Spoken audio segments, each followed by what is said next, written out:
at the end, I was asking about the movie, and I asked him about that one particular part where everybody's talking, and they all cried out Epstein Island. And I went, oh, okay.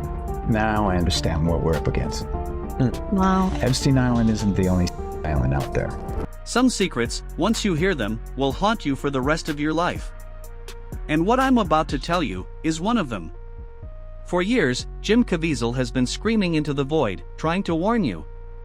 They called him crazy. They called him a conspiracy theorist. They blacklisted him from the very industry that made him famous. Late-night hosts, the same ones who should have been listening, sat behind their desks and laughed at him on national television. But Caviezel wasn't laughing. Because he had seen things. Real things. Things he couldn't unsee. His film, Sound of Freedom, ripped the mask off a horror most people refuse to believe exists, the trafficking of children. And what did Hollywood do?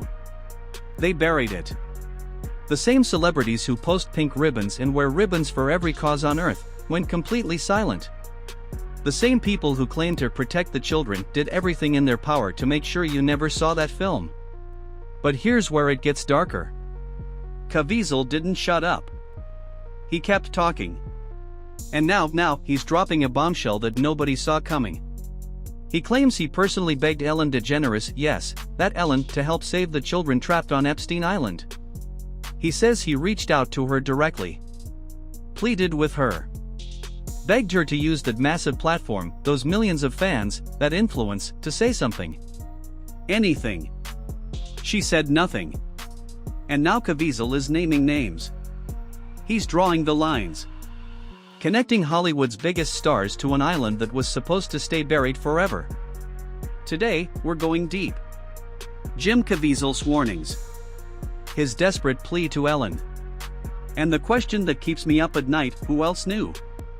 And worse, who chose to stay silent? Stay with me. Because by the end of this video, you're going to look at Hollywood very, very differently. The Ellen situation. Yeah. You know, people found out that Ellen was mean, and all these people came out and said, Ellen, actually. And they were like, whoa, Yeah. I can't believe it. And she lost everything. She fell apart, disappeared, because people found out that this character that she was portraying in a half an hour on a television show is not really who she was. I brought this up a few years ago, and all of a sudden I was attacked by every media. Look it up. It's there. Now, to understand how serious this is, you have to understand who Jim Caviezel was before all of this. This man was Hollywood royalty. He played Jesus Christ on screen. He had the fame, the money, the mansions, the prestige, everything. He could have stayed silent, cashed his checks, kept smiling on red carpets like the rest of them. That's what most actors do. They see the rot, they smell it, and they keep their mouths shut to protect the paycheck. Not Caviezel. He walked away from all of it.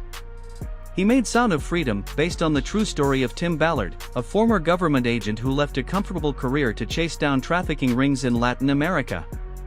And during filming in Colombia, something happened that broke Caviezel. He and his crew, they didn't just act it out. They saw it. With their own eyes. Children being sold in broad daylight. In open markets. Like cattle. Like merchandise. Like they were nothing. Caviezel later said something that gives me chills every time I hear it. He said, what we filmed was fiction. But what we saw was real. Let that sink in. He brought the film back to Hollywood expecting applause. Expecting the industry that built him to stand up and say, finally, someone is telling this story. Instead, they destroyed him. They're created out of fear, and with something like Sound of Freedom, it specifically is looking at QAnon concepts of these child rings that are run by the high-level elites. For some reason, the entire media is smearing this movie as a dangerous conspiracy theory. The press is saying that the star, Jim Caviezel, is a QAnon guy. And Jim plays Tim Ballard, which is strange because just a few years ago, the same media was celebrating Tim Ballard's heroics. So why is the media warning people not to see a movie about child that's based on a true story? Major studios, streaming platforms, networks, all of them were quietly warned. Powerful people made phone calls. The message was simple: touch this film, and your career is over. think about that. A movie about saving children. And the most powerful people in entertainment were terrified of it. Why? I was not emotionally prepared for the new film, Sound of Freedom. You've heard it referred to as a right-wing film, as a Christian film, as a conspiracy movie, as a QAnon film. You know, they use all the buzzwords to make this film as radioactive as possible. Sound of Freedom, it specifically is looking at QAnon concepts of these child rings that are run by the high-level elites. Now, it's not true. The movie highlights the very real, not conspiracy theory of human. Need I remind you of another thing that was considered a conspiracy theory up until 5 seconds ago, which was the fact that a little guy named Jeffrey Epstein had a little island where the most powerful people, the tippity top of government officials, celebrity, Hollywood, would go? Ask yourself that question and let it sit. Why would an entire industry, an industry that runs charity galas every weekend, that wears every cause on its sleeve, work this hard to bury a film about rescuing kids?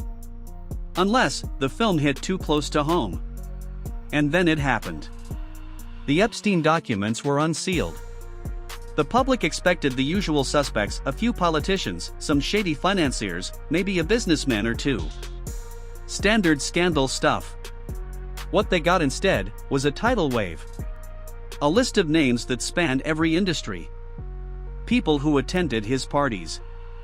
People who flew on the Lolita Express. People who stepped foot on his private island, the island where things happened that I cannot describe on this platform. And one name on that list stopped everyone cold. Ellen DeGeneres. Not buried in a footnote. Not mentioned once in passing. Her name appeared repeatedly. And in contexts that made even casual readers stop and ask the question that hangs over everything: what did she know? Her name surfaced in a 2014 email about meeting schedules. By itself? Not damning. Not a crime. But for the millions of people who had been watching Caviezel's war with Hollywood, it was enough. It was the connection. The thread. And remember, Caviezel claims he reached out to her personally. He begged her. He told her about the children on Epstein Island. He asked her to use her platform, the most watched daytime show in America, to say something. To do anything. She didn't. Why? But here's where the story takes a turn so dark, so disturbing, that I want you to pay very close attention. Because there's another name in this story. A name that haunts everything. A name connected to Ellen in ways that have never been fully explained. Anne Heche. August 2022. Los Angeles. Anne Heche slams her car into a home at high speed. The home erupts in flames. And dies in the fire. The official ruling? Accident. Ask yourself that question and let it sit. Why would an entire industry, an industry that runs charity galas every weekend, that wears every cause on its sleeve, work this hard to bury a film about rescuing kids? Unless the film hit too close to home. And then it happened. The Epstein documents were unsealed. The public expected the usual suspects, a few politicians, some shady financiers, maybe a businessman or two. Standard scandal stuff. What they got instead was a tidal wave. A list of names that spanned every industry. People who attended his parties. People who flew on the Lolita Express. People who stepped foot on his private island, the island where things happened that I cannot describe on this platform. And one name on that list stopped everyone cold. Ellen DeGeneres. Not buried in a footnote. Not mentioned once in passing. Her name appeared repeatedly. And in contexts that made even casual readers stop and ask the question that hangs over everything: what did she know? Her name surfaced in a 2014 email about meeting schedules. By itself? Not damning. Not a crime. But for the millions of people who had been watching Caviezel's war with Hollywood, it was enough. It was the connection. The thread. And remember, Caviezel claims he reached out to her personally. He begged her. He told her about the children on Epstein Island. He asked her to use her platform, the most watched daytime show in America, to say something. To do anything. She didn't. Why? But here's where the story takes a turn so dark, so disturbing, that I want you to pay very close attention. Because there's another name in this story. A name that haunts everything. A name connected to Ellen in ways that have never been fully explained. Anne Heche. August 2022. Los Angeles. Anne Heche slams her car into a home at high speed. The home erupts in flames. And dies in the fire. The official ruling? Accident. This is an interview I wasn't sure would ever happen. One of the most famous spiritual healers in the world rarely talks to anyone on camera. John of God agreed to sit down with me under a mango tree on the grounds of the casa. A group of his patients gathered to watch. John of God speaks only Portuguese, so Heather Cumming helped translate. Ready, guys? You describe yourself as a spiritual medium. What does that mean, a medium? In 2007, Oprah opened her now famous school for underprivileged girls in South Africa, a project she called the proudest of her life. But almost immediately, a nightmare unfolded. A dorm matron was accused of horrific abuse against the students, the very girls Oprah had promised to protect. Oprah handled it publicly. She testified. She made speeches. And then, the case was quietly settled, and the world moved on. The trial of a former dormitory matron charged with 6 students at Oprah Winfrey's School for Girls in South Africa is resuming. Prosecutors say former dorm matron Tina Virginia Makopo tried to kiss and fondle the girls. She's also accused of kicking and hitting some of them. Makopo pleaded innocent to 14 charges of indecent assault and criminal injury in South Africa.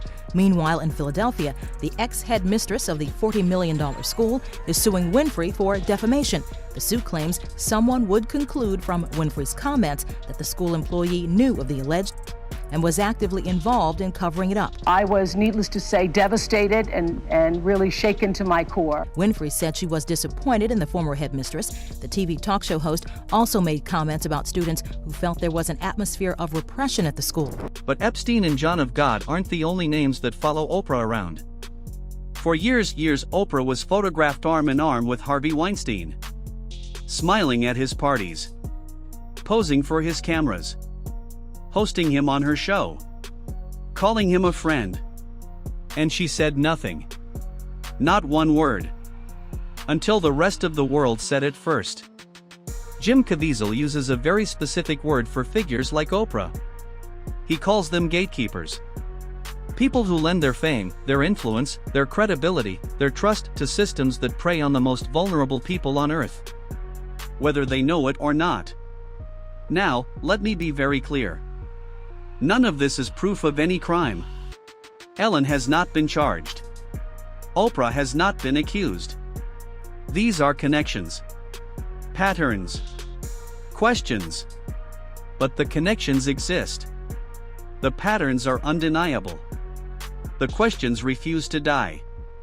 And the silence, the deafening silence, from the most powerful voices in media speaks louder than any denial ever could. Now let's talk about the man at the center of it all. Jeffrey Epstein. August 2019. Federal custody. Maximum security. Suicide watch. And yet, Epstein died. The official ruling? Suicide. But for millions of people around the world, that word has never and will never sit right. Why? Let me give you the facts and let you decide. The cameras outside his cell? Mysteriously malfunctioned that exact night. The guards assigned to watch him every 30 minutes? Both fell asleep at the same time and falsified records. The autopsy? Showed injuries more consistent with strangulation than suicide, according to the pathologist hired by his own family. The investigation? Rushed, closed, and sealed. And just like that, the most important witness in the most important trafficking case of the 21st century was silenced forever. With Epstein gone, the public lost the one person who could have named every single name. Every politician. Every billionaire. Every celebrity. Every prince. Every pedophile who walked his island. Instead, what do we get? Documents that trickle out, year by year, all carefully redacted. Names that appear, briefly, then vanish from the news cycle within 48 hours. The full truth, the complete, terrifying picture, remains locked away. Buried under legal secrecy. Buried under media silence. Buried under the wealth and power of the people who paid Epstein's bills. And the people in those files? They haven't disappeared. They're still here. Still working. Still smiling at premieres. Still accepting awards. Still being celebrated. The machinery of protection, the lawyers, the publicists, the media friends, the PR firms, keeps them safe while the public waits for an accountability that never comes. Jim Caviezel has been screaming about this for years. He doesn't just see a scandal. He sees a system. A network so deep, so embedded, so protected, that exposing it feels almost impossible. But he says something is coming. He calls it a reckoning. A divine moment when the walls will finally fall. When the truth can no longer be contained. And behind every name and every redacted page, there's a reality that nobody wants to hear. Over 300,000 children under the age of 18 have gone missing in the United States. 300,000. That's not a number. That's not a statistic. That's a stadium full of children. Gone. Roughly 85,000 children who crossed the southern border have vanished without a trace. Just gone. Disappeared into a system that was supposed to protect them. And despite the threats, despite the blacklisting, despite watching others die in accidents or fall silent overnight, whistleblowers keep coming forward. At enormous personal cost. They speak because the only thing worse than speaking is staying silent while children suffer. And Hetchy is gone. Killed in a car crash that, for many, has never been fully explained. Those closest to her believe she knew things. Had seen things. Was preparing to speak. And then, suddenly, she wasn't. Epstein is gone. And with him, the names he knew, the videos he kept, the secrets he held, they died with him.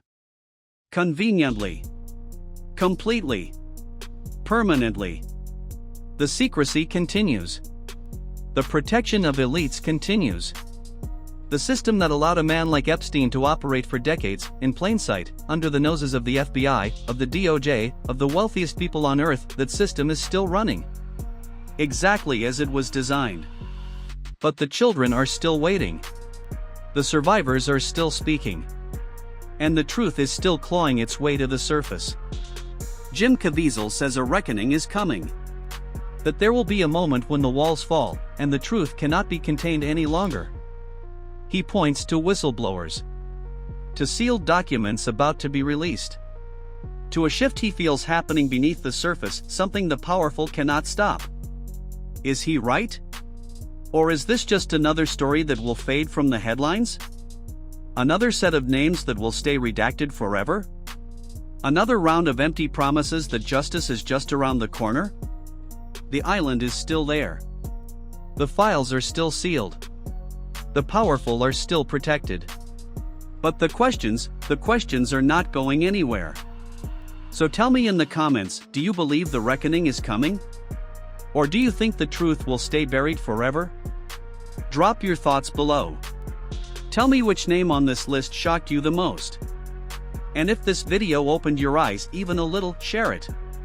Because the only way these networks survive is in silence. I'll see you in the next one.